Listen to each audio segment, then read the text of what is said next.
Sa isang maliit na baryo sa tabi ng dagat, nakatira si Mang Berto, isang masipag at matapang na mangingisda.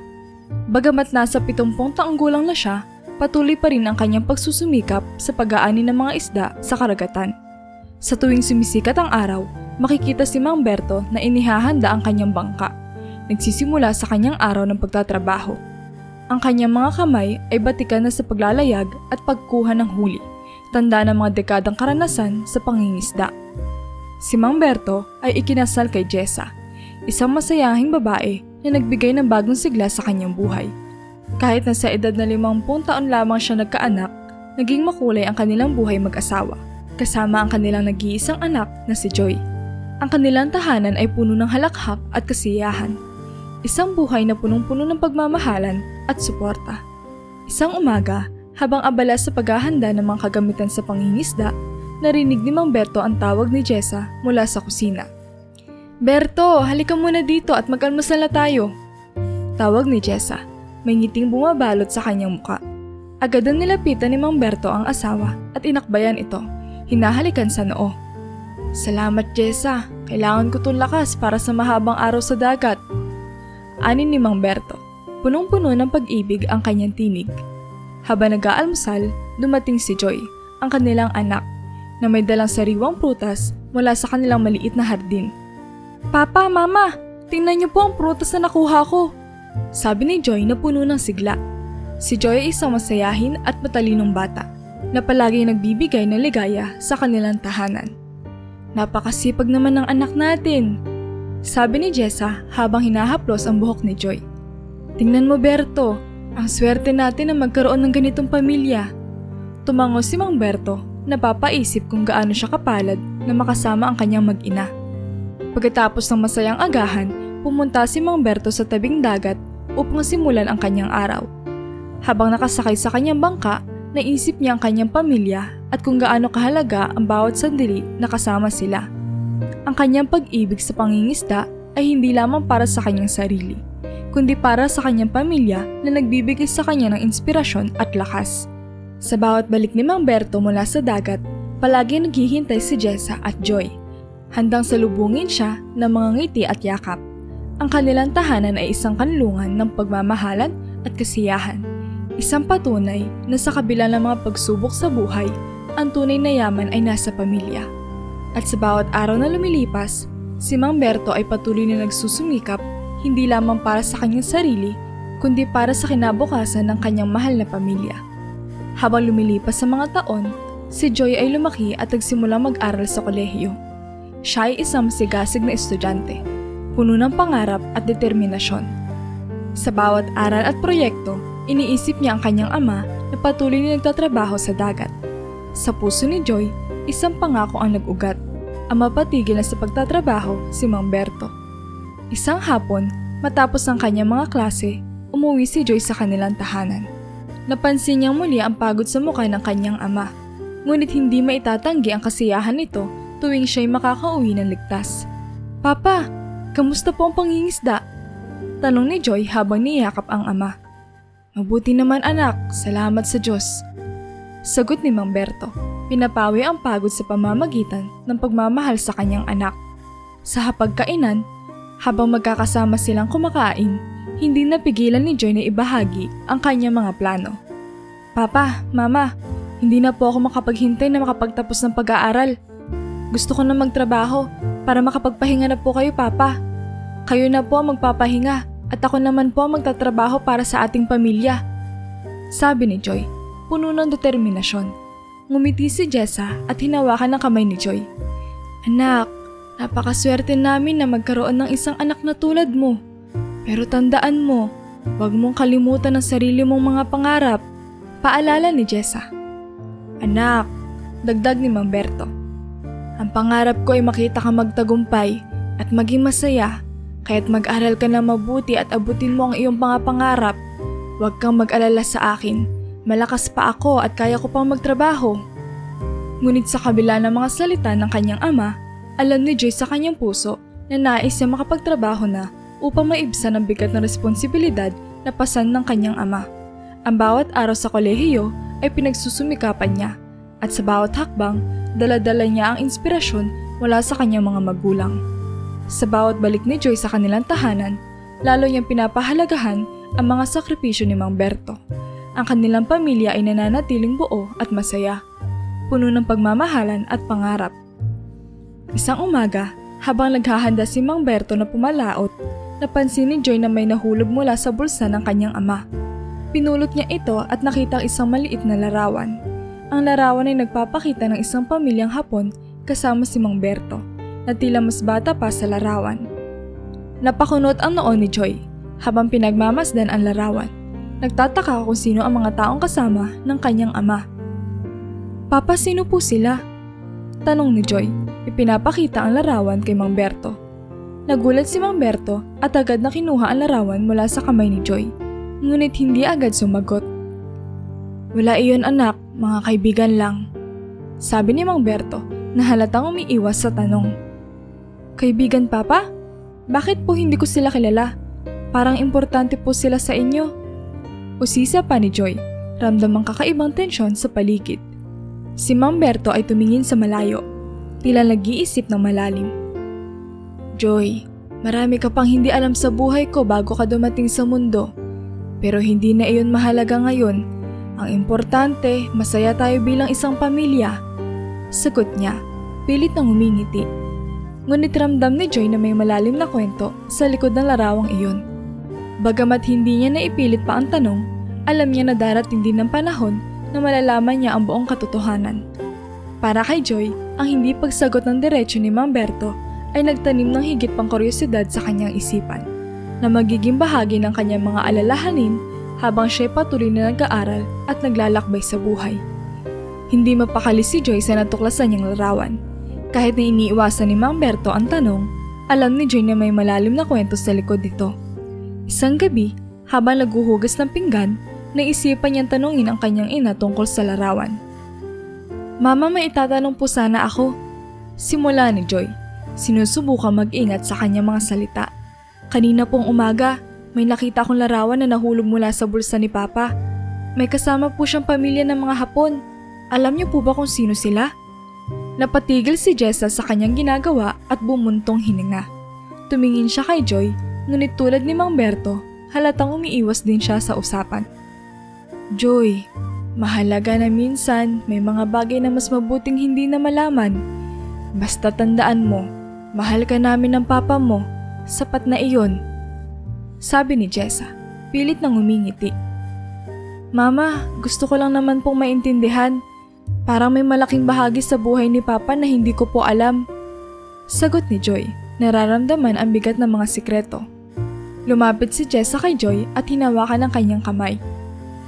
"Anak, may mga bagay na masyadong masakit o komplikado para pag-usapan. Pero hindi ibig sabihin ay hindi na mahalaga sa iyo. Siguro sa tamang panahon, malalaman mo rin ang lahat. Pero ngayon, magtiwala ka sa amin ng papa mo." Napailing si Joy, ngunit nakiayon na rin sa kanyang ina. "Sige po mama, magtitiwala po ako sa inyo," tugon niya. Bagamat may halong lungkot at pagkabigo, alam ni Joy na kailangan niyang maghintay para sa mga kasagutan. Ngunit patuloy pa rin siyang magtatanong-tanong sa kanyang isipan. Ang misteryo sa likod ng larawang iyon ay nagbigay ng bagong hamon at pagnanais na alamin ang buong kwento ng kanyang pamilya. Sumapit ang ika-71 kaarawan ni Mang Berto at sa kanilang maliit na tahanan, puno ng tawanan at kasiyahan. Si Joy ay nagluto ng espesyal na hapunan at si Jessa naman ay naghanda ng paboritong kakanin ng kanilang pamilya. Lahat ay nagtipon sa hapagkainan upang ipagdiwang ang espesyal na araw ng kanilang mahal na ama. Habang nagsasalo-salo, hindi maiwasang mapansin ni Jessa ang pagod sa mukha ni Mang Berto. "Berto, mahal, kailan mo ba balak magretiro? Tama na ang pagtatrabaho mo. Dapat na magpahinga ka na," sabi ni Jessa. Puno ng pag-aalala ang kanyang tinig. Ngumiti si Mang Berto at hinawakan ng kamay ng kanyang asawa. "Jessa, alam mo naman na mahal ko ang ginagawa ko. Hindi ko pa nararamdaman na kailangan kong tumigil. Hanggat kaya ko pa, magpapatuloy ako," sagot niya, bagamat alam niyang may punto si Jessa. "Papa, Gusto po namin na makapagpahinga na kayo. Dagdag ni Joy. Nasa kolehiyo na po ako at malapit na ako makapagtapos. Gusto ko pong ako naman na magtrabaho para sa pamilya natin. Napatigil si Mang Berto at tumingin kay Joy. Damang-dama ang pagmamahal at determinasyon sa mga mata ng kanyang anak. Joy, napakaswerte namin na magkaroon ng anak na tulad mo.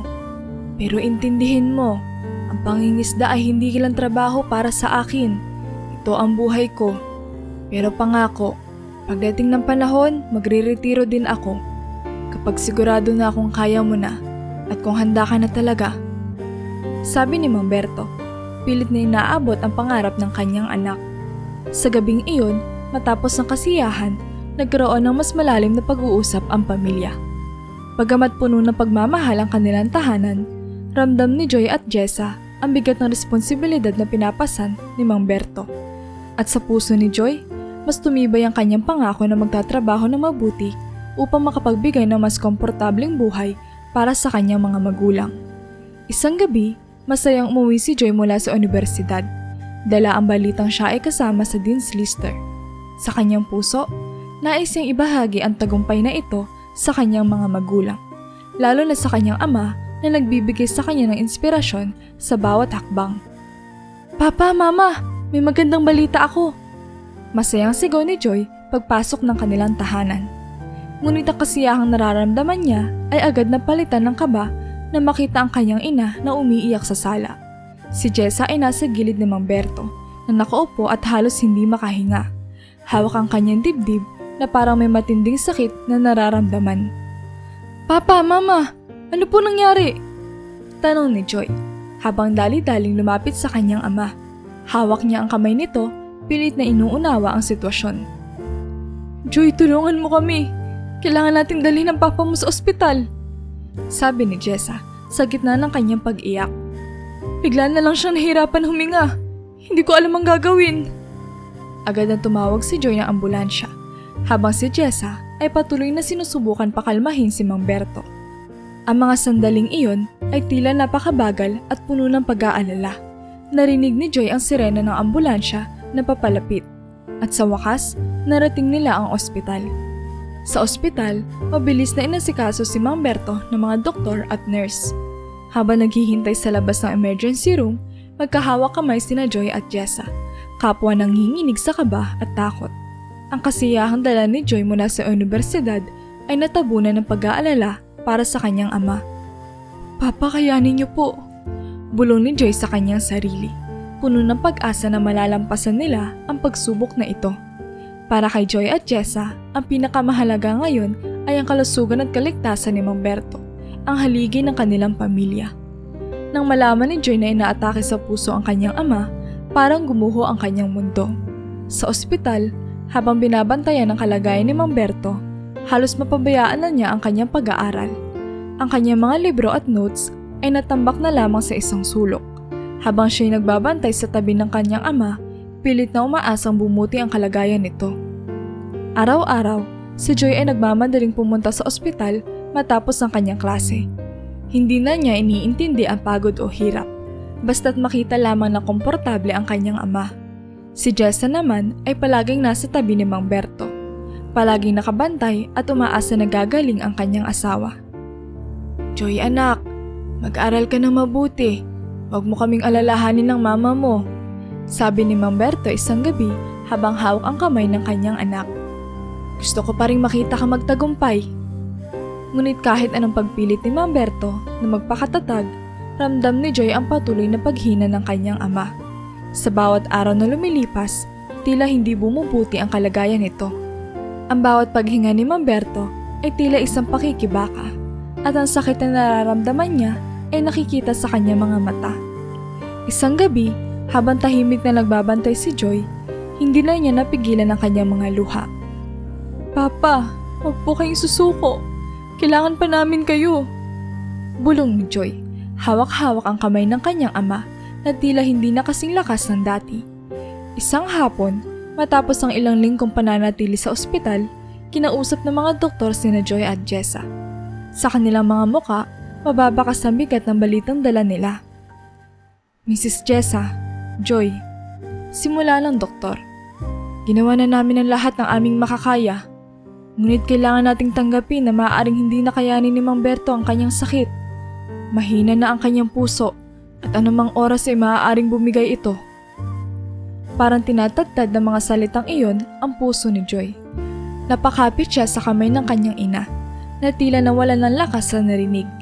Si Jessa, sa kabila ng pagod at panghihina, ay pilit na nagtatapang-tapangan para sa kanilang pamilya. Dok, wala na po ba talagang pag-asa? Wala na po ba kaming magagawa? Tanong ni Jessa. Ang kanyang boses ay nanginginig at puno ng pag-aalala. Gagawin pa rin namin ang lahat ng aming makakaya, pero kailangan nating maging handa sa anumang posibleng mangyari. Sagot ng doktor, puno ng pag-unawa sa bigat ng sitwasyon.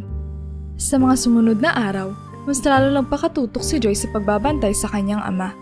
Halos hindi na siya umuuwi, natutulog sa tabi ng kama ni Mang Berto. Palaging nakabantay at handang tumulong anumang oras na kailanganin. Si Jessa naman ay walang sawang nananalangin, umaasang may milagro pang darating para sa kanilang pamilya. Isang gabi, habang tahimik na nagbabantay si Joy, hawak ang kamay ng kanyang ama, naramdaman niya ang bahagyang paggalaw nito. Papa, nandito lang po ako. Bulong ni Joy, pinipigilan ang mga luha. Joy, mahal na mahal kita anak. Huwag mong kalimutan ang mga pangarap mo. Mahina, ngunit malinaw na sabi ni Mang Berto. Pilit nang humingiti. Papa, mahal na mahal ko rin po kayo. Pangako po, tatapusin ko ang pag-aaral ko at magtatagumpay para sa inyo. Sagot ni Joy, hawak-hawak ang kamay ng kanyang ama. Sa loob ng isang linggo, walang tigil na binantayan ni Joy ang kanyang ama sa ospital. Halos hindi na siya umuwi at sa bawat araw na lumilipas, palaging nasa tabi siya ni Mang Berto, nagbabakas sakaling bumuti ang kalagayan nito. Ngunit isang bagay ang napansin ni Joy na lalong nagpahirap sa kanyang kalooban, ang misteryosong pag-alis ng kanyang ina, si Jessa. Minsan, habang tahimik na nagbabasa ng libro sa tabi ng kama ng kanyang ama, napansin ni Joy na muli na lamang umalis si Jessa. Hindi niya maiwasang magtaka kung saan ito nagpupunta sa kabila ng kritikal na kalagayan ni Mang Berto. Papa, bakit po laging umaalis si Mama? May nasikaso po ba siyang importante? Tanong ni Joy. Pilit na inuunawa ang sitwasyon. Tumango si Mang Berto. Bagamat mahina, pilit niyang inabot ang kamay ni Joy. Oo anak, may inaasikaso lang ang mama mo. Huwag ka na mag-alala. Sagot niya. Tila may tinatagong lungkot sa kanyang mga mata. Bagaman pilit na sinusunod ang sinabi ng kanyang ama, hindi maalis sa isipan ni Joy ang pag-aalala. Ano nga kaya ang napakahalagang inaasikaso ni Jessa na hindi ito manatili sa ospital kasama nila? Ang bawat araw na umaalis ang kanyang ina ay parang isang misteryo na nagdadagdag pa sa bigat ng kanyang kalooban. Sa kabila ng lahat, nanatiling matatag si Joy para sa kanyang ama.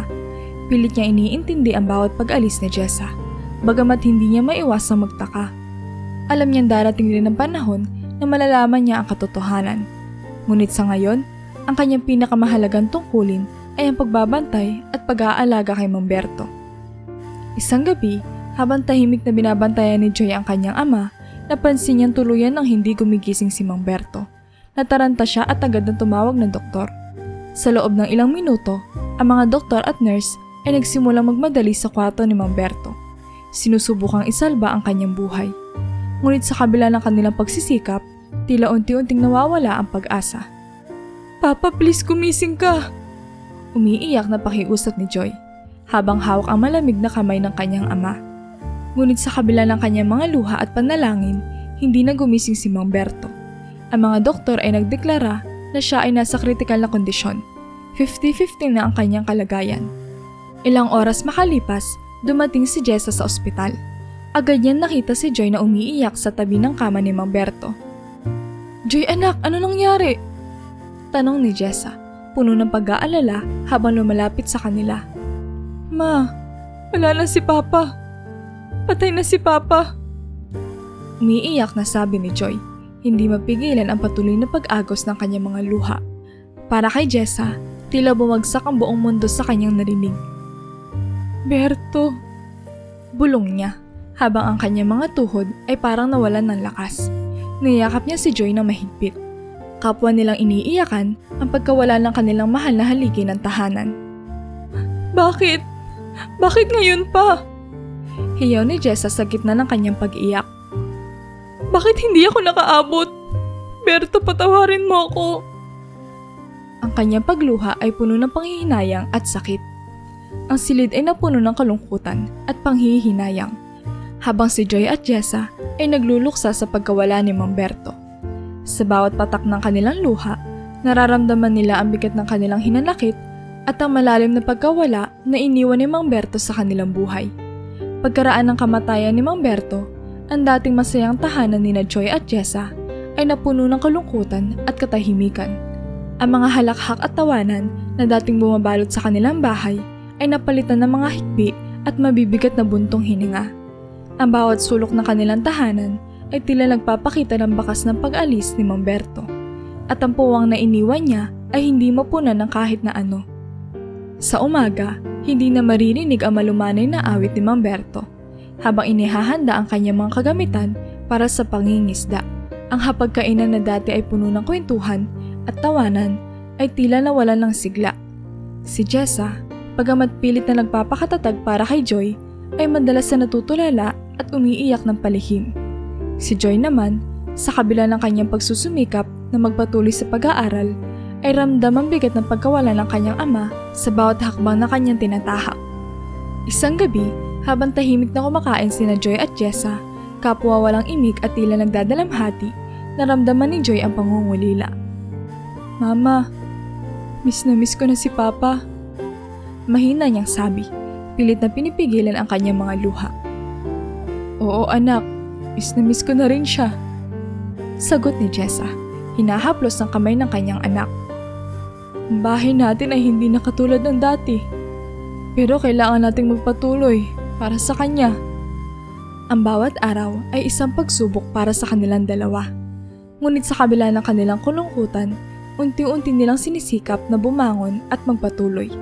Si Joy, sa kabila ng kanyang pagdadalamhati, ay patuloy na ipinagpapatuloy ang kanyang pag-aaral bilang isang pagpupugay sa mga pangarap ni Mang Berto para sa kanya. Si Jessa naman, kahit pa madalas na lumuha, ay pilit na ibinabalik ang sigla sa kanilang tahanan. Umaasang darating ang araw na muli silang makakabangon mula sa kanilang pagdadalamhati. Kahit pilit na bumabangon sina Joy at Jessa mula sa pagpanaw ni Mang Berto, hindi na sila nakabawi mula sa matinding kalungkutan. Ang kanilang tahanan, na dati puno ng pagmamahalan at kasiyahan, ay tuluyan ang nabalot ng paghati at kawalan ng pag-asa. Si Jessa, na dating matatag at masiyahin, ay nawala na ng sigla at determinasyon sa buhay. Araw-araw, wala na siyang ginawa kundi ang umiyak. Ang kanyang mga luha ay tila hindi nauubos, at ang bawat hikbi ay tanda ng matinding sakit na nararamdaman niya mula sa pagkawala ng kanyang pinakamamahal na asawa. Hindi na siya nakakatulog ng maayos, at madalas ay natutulala na lamang siya. Tila nawala ng direksyon ang kanyang buhay. Mama, please, huwag ka lang umiyak. Pakiusap ni Joy isang umaga habang inaalalayan ng kanyang ina. Kailangan nating magpatuloy para kay Papa. Ngunit sa kabila ng pagsusumikap ni Joy na maging matatag, hindi na maibalik ang dating sigla ni Jessa. Hindi ko kaya, Joy. Sagot ni Jessa. Ang kanyang mga mata ay namumugto sa kakaiyak. Wala na si Berto. Wala na akong lakas na magpatuloy. Para kay Joy, napakabigat ng sitwasyong kanilang kinakaharap. Sinubukan niyang ipagpatuloy ang kanyang pag-aaral at buhay. Ngunit ang bawat hakbang ay puno ng lungkot at pangungulila. Ang kanyang mga pangarap ay tila naglaho kasabay ng pagkawala ng kanyang ama. At ang responsibilidad na buhatin ng kanilang pamilya ay napakabigat para sa kanyang mga balikat. Isang umaga, sa gitna ng katahimikan at kalungkutan sa kanilang tahanan, may kumatok sa pintuan ng bahay nina Joy at Jessa.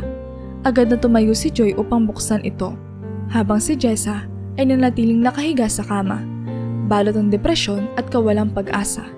Pagbukas ni Joy ng pinto, bumungad sa kanya ang kanilang kapitbahay na si Aling Marta. Joy, kailangan mo nang asikasuhin ang bangka ni Mang Berto. Napabayaan na ito at baka tuluyan ng masira kung hindi maagapan. Sabi ni Aling Marta, puno ng pag-aalala sa kanyang tinig. Napalunok si Joy at biglang naalala ang bangka ng kanyang ama. Ang bangkang iyon ang nagsilbing haligi ng kabuhayan nila noon at naging simbolo ng pagsusumikap at pagmamahal ni Mang Berto para sa kanilang pamilya. "Sige po, Aling Marta, pupuntahan ko po mamaya," sagot ni Joy, bagamat ramdam ang bigat ng responsibilidad. Pagbalik ni Joy sa loob ng bahay, tiningnan niya ang kanyang ina na nakahiga pa rin, tuluyang nalulugmok sa kalungkutan. Lumapit siya kay Jessa at hinawakan ang kamay nito. "Mama, kailangan na nating asikasuhin ang bangka ni Papa. Baka masira na ito." Malumanay na sabi ni Joy, umaasa makuha ang atensyon ng kanyang ina. Ngunit si Jessa ay nananatiling walang kibo. Ang kanyang mga mata ay puno ng luha at hinanakit. "Wala na si Berto, Joy. Wala na akong lakas para sa kahit ano." Mahina niyang sagot. Sa kabila ng pangungulila at kalungkutan, alam ni Joy na kailangan niyang kumilos. Pinilit niya magpakatatag para sa kanilang pamilya, kahit pa ang kanyang puso ay punong-puno ng sakit. "Mama, para kay Papa, kailangan natin itong gawin." Pagpupursige ni Joy, pilit na ibinabalik ang sigla sa kanyang ina. Maya-maya pa, nagdesisyon na si Joy na pumunta sa bangka ng kanyang ama. Sa bawat hakbang na papalapit sa bangka, ramdam niya ang bigat ng kalungkutan. Nang makita niya ito, tila bumalik sa kanya ang mga alaala ng masasayang sandali nila ni Mang Berto. Tumayo si Joy sa harap ng lumang bangka at habang pinagmamasdan ito, hindi niya maiwasang mapaluha. Ang bangkang ito ang naging saksi sa bawat paghihirap at tagumpay ng kanyang ama. Ito rin ang naging daan upang mapagtapos siya ng pag-aaral at maging inspirasyon para sa kanyang mga pangarap. Naalala ni Joy ang mga pagkakataong sumasama siya sa kanyang ama sa pangingisda. Ang tawanan at kwentuhan nila habang nasa gitna ng dagat. Ang mga simpleng aral na natutunan niya mula sa mga salita at gawa ni Mang Berto. "Papa, miss na kita." Bulong ni Joy sa hangin na parang umaasa na maririnig siya ng kanyang ama kahit saan man ito naroroon. Sa gitna ng kanyang pagdinilay-nilay, dahan-dahang hinawakan ni Joy ang bangka. Ramdam niya ang bawat kaskas at peklat sa kahoy. Bawat tanda ng taon ng serbisyo nito sa kanilang pamilya. "Papa, pangako, aalagaan ko ang iniwan mo. Hindi kita bibiguin." Anin ni Joy, puno ng determinasyon. Habang tumatagal, unti-unti niyang sinimulan ang paglilinis at pag-aayos ng bangka. Sa bawat hagod ng basahan at bawat pukpok na martilyo, ramdam niya ang presensya ni Mang Berto na tila umaalalay sa kanya. Bagamat puno ng kalungkutan, si Joy ay nagkaroon ng lakas mula sa mga alaala ng kanyang ama na nagbibigay sa kanya ng dahilan upang magpatuloy. Ang bangka na minsan naging simbolo ng kanilang buhay at kabuhayan ay muling nabigyan ng bagong sigla sa pamamagitan ng pagmamahal at dedikasyon ni Joy. Habang patapos na si Joy sa paglilinis ng bangka, napansin niya ang isang sako na nakatago sa sulok nito. Agad niyang kinuha ang sako at binuksan. Nagimbal siya sa kanyang nakita.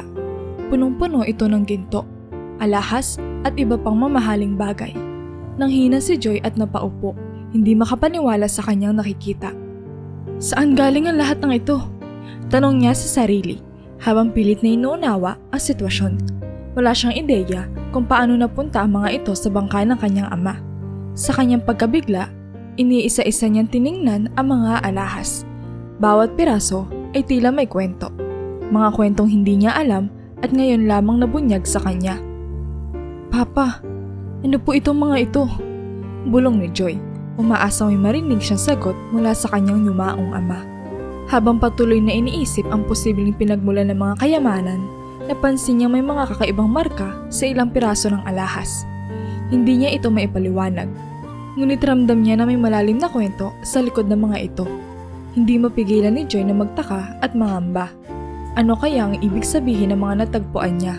At bakit ito tinago ng kanyang ama? Sa kabila ng kanyang kalituhan, alam ni Joy na kailangan niyang alamin ang buong katotohanan. Ang misteryong ito ay nagdagdag ng bagong pagsubok sa kanyang buhay. Ngunit nagsilbi rin itong bagong layunin para sa kanya. Sa bawat araw na lumilipas, ang kanyang determinasyon na malaman ang pinagmulan ng mga kayamanang iyon ay lalong tumitindi. Habang isinasara niya ang sako, puno ng katanungan ng kanyang isipan.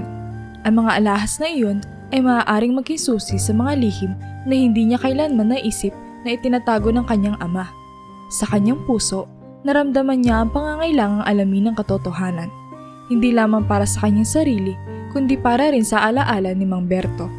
Dinala ni Joy ang sako ng mga alahas at ginto sa loob ng kanilang bahay. Habang naglalakad siya patungo sa kanilang sala, ramdam niya ang bigat ng bawat hakbang, hindi lamang dahil sa laman ng sako, kundi pati na rin sa mga tanong na bumabagabag sa kanyang isipan. Umupo siya sa isang upuan at inilagay ang sako sa kanyang harapan. Ang mga alahas at ginto na kanyang natagpuan ay kumikislap sa ilaw, tila ba nagpapakita ng kanilang halaga at misteryo. Ano kaya ang ibig sabihin ng mga ito? Tanong ni Joy sa sarili, habang tinititigan ang mga ito. Naisip niyang tanungin ng kanyang ina, ngunit agad siyang nagdalawang isip. Alam niyang si Jessa ay nasa ilalim pa rin ng matinding kalungkutan at depresyon. Hindi niya alam kung paano mag-uumpisa ng pag-uusap na maaaring magdulot ng karagdagang sakit sa kanilang dalawa. Paano ko ba sisimulan nito? Bulong ni Joy sa sarili. Alam niyang kailangan niya malaman ng katotohanan. Ngunit natatakot siya sa maaaring maging reaksyon ng kanyang ina. Mama, saan kaya ito galing? Isip-isip niya. Pilit na iniisip kung paano niya sasabihin ito na hindi nagdudulot ng karagdagang alalahanin. Habang nag-iisip siya, napansin niyang naglakad si Jessa patungo sa kusina. Tila ba nagbabalak na gumawa ng kape. Nagdesisyon si Joy na subukan na ring magtanong. Mama, may nakita po kong isang bagay sa bangka ni Papa. Sabi ni Joy, sinusubukang huwag magpakita ng labis na kaba. Napatigil si Jessa at tumingin kay Joy. Ano iyon anak? Tanong niya, may halong pag-aalala at pagkabigla sa kanyang tinig. Huminga na malalim si Joy bago buksan ang sako at ipakita ang laman nito. Ito po mama, hindi ko po alam kung saan galing ang mga ito. May alam po ba kayo tungkol dito? Nang makita ni Jessa ang laman ng sako, isang tila kilalang ekspresyon ang bumalot sa kanyang muka, na para bang alam niya kung saan ito nanggaling. Hindi siya agad nagsalita, ngunit halatang may mga alaalang bumabalik sa kanya. Joy, umupo ka muna sa sala. Sabi ni Jessa, ang kanyang boses ay seryoso at puno ng pag-aalala. Sinundan ni Joy ang kanyang ina at naupo sa sofa, habang si Jessa naman ay naghanap ng tubig upang mapakalma ang kanyang sarili. Ang bigat ng sitwasyon ay nararamdaman sa bawat sandali ng katahimikan sa loob ng kanilang tahanan. Habang naghahanda si Jessa na magsalita, ramdam ni Joy ang tensyon. Alam niyang may malalim na kwento sa likod ng mga alahas at ginto, at ang inaasahan niyang pag-uusap ay maaaring magbago ng lahat ng kanyang alam tungkol sa kanilang pamilya. Si Jessa ay naupo sa tapat ni Joy, hawak ang isang baso ng tubig. Tumingin siya ng malalim sa mga mata ni Joy, tila ba naghahanap ng lakas ng loob upang simulan ang kanilang pag-uusap. Ngunit sa kabila ng kanilang paghahanda, wala pa ring salitang lumabas sa kanyang bibig. Ma, ano po ba talaga ang nangyari? Tanong ni Joy, puno ng pag-aalala at pag-usisa. Huminga ng malalim si Jessa, ngunit hindi pa rin siya nagsalita. Sa halip, tinitigan niya ang sako. Tila binabalikan ang mga alaala na matagal na nakabaon sa kanyang isipan. Habang nakaupo sila sa sala, nagsimulang magsalita si Jessa. Joy, ang sako na iyon ay matagal nang tinuturing na sumpa ng iyong papa sa ating buhay. Simula niya, habang pilit na pinipigil ang mga luha. Galing iyon sa mayayamang sundalo noong unang digmaang pandaigdig. Binigay iyon ng isang pamilya ng sundalo matapos silang tulungan ng iyong ama. Napakunot noo si Joy. Sumpa? Mama? Bakit naman ito magiging sumpa? Tanong niya, puno ng pagtataka. Huminga ng malalim si Jessa, ngunit hindi agad sumagot. Tila binabalikan niya ang mga alaala ng nakaraan na puno ng pait at misteryo. Ang katahimikan sa pagitan nila ay parang nagdagdag ng bigat sa hangin. Ang mga sundalo at ang kanilang pamilya ay may mga lihim na dala. Ang sako na iyan ay puno ng kayamanan, pero may kasamang mga responsibilidad at panganib. Hindi lahat ng kayamanan ay galing sa mabuting paraan, at minsan, ang mga bagay na ito ay may kapalit na hindi natin inaasahan. Paliwanag ni Jessa, bagamat halata ang pag-aalinlangan sa kanyang tinig. Pero mama, Paano ito naging sumpa sa ating buhay? Muling tanong ni Joy, hindi mapigilan ang sarili na mag-usisa. Si Jessa ay muling natahimik. Tila ba naghahanap ng mga tamang salita upang ipaliwanag ang kanilang sitwasyon. Sa kanyang isipan, ang mga alaala ng hirap at takot na dala ng Sako ay nagbabalik. Joy, ang sumpang ito ay hindi lang tungkol sa mga bagay na ito. Ito ay tungkol sa mga pangarap at buhay na nawasak dahil sa kasakiman at lihim ng mga sundalo. Ang tatay mo, si Mang Berto, ay hindi kailanman nais na magkaroon tayo ng kinalaman dito. Pero tila ang kapalaran ay may ibang plano. Sa puntong iyon, hindi na nakayanan ni Jessa ang bigat ng kanyang damdamin at nanahimik na lamang, habang si Joy ay patuloy na nag-iisip ng mga kasagutan sa kanyang mga tanong. Habang nakaupo si Joy sa sala, tuluyan na binuksan ni Jessa ang kanyang puso at inilahad ang buong katotohanan tungkol sa Sako ng kayamanan. Joy, kailangan mong malaman ang lahat ng ito. Panimula ni Jessa habang hawak ang kamay ng kanyang anak. Ang kayamanang iyan ay nakuha ng tatay ni Mang Berto sa isang napakasamang paraan. Napuno ng takot at pagtataka si Joy habang hinihintay ang karugtong ng kwento. Paano po, Mama? Tanong niya, halos hindi makapaniwala sa naririnig. Ang tatay ni Berto ay nagtaksil sa kanyang mga kapwa Pilipino noong ikalawang digmaang pandaigdig. Tumulong siya sa mga sundalong Hapon para manalo sila.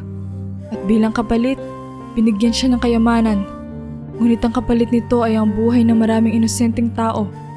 Pumatay siya ng kapwa Pilipino. Paliwanag ni Jessa, bakas ng sakit at panghihinayang sa kanyang tingin. Nagulat si Joy sa narinig. Kaya pala itinuturing ni Papa na sumpa ang kayamanang ito, sabi niya habang nag-uumpisa na maunawaan ang bigat ng sitwasyon. Oo, Joy, kinamuhian ng iyong ama ang kayamanang iyon dahil alam niyang galing ito sa masamang paraan. Nang namatay ang tatay ni Berto, siya ang nagmana ng kayamanan, pero pinangako niya sa sarili niya na hindi niya ito gagalawin. Patuloy ni Jessa. Tinago niya ang Sako sa liblib na kuweba upang hindi na ito muling magdulot ng kasamaan. Napabuntong hininga si Jessa bago nagpatuloy. Pero nung nagkasakit ang iyong ama, naisip ko na baka makatulong ang kayamanang iyon para sa gamutan niya.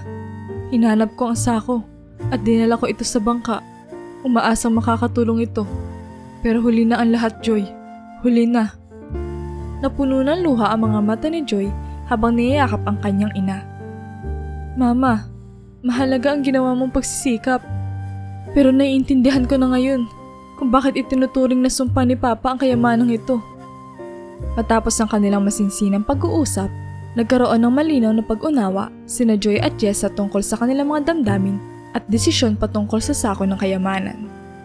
Joy, kahit mahirap tayo at wala nang iyong ama, wala akong balak galawin ang kayamanang ito.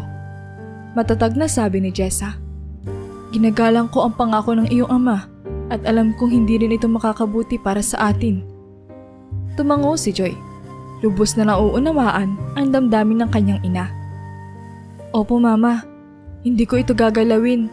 Ang alam ko lang, mas mahalaga ang pagrespeto sa mga prinsipyo ni Papa kaysa sa anumang yaman. Nagkaintindihan ang mag-ina at sa kanilang simpleng tahanan, nahanap nila ang lakas sa kanilang pagmamahalan at pagkakaisa. Bagamat puno ng pagsubok ang kanilang buhay, ang respeto at pagmamahal nila sa isa't isa, pati na rin sa alaala ni Mang Berto, ang nagsilbing gabay at inspirasyon sa kanilang paglalakbay. Ang Sako ng kayamanan ay muling itinago sa isang ligtas na lugar, hindi upang gamitin, kundi bilang paalala ng mga aral at alaala ni Mang Berto. Sa bawat araw na lumilipas, sina Joy at Jessa ay patuloy na nagsusumikap, dala ang mga alaala ng kanilang mahal sa buhay at ang pangako na ipagpatuloy ang kanilang mga pangarap na may dignidad at integridad.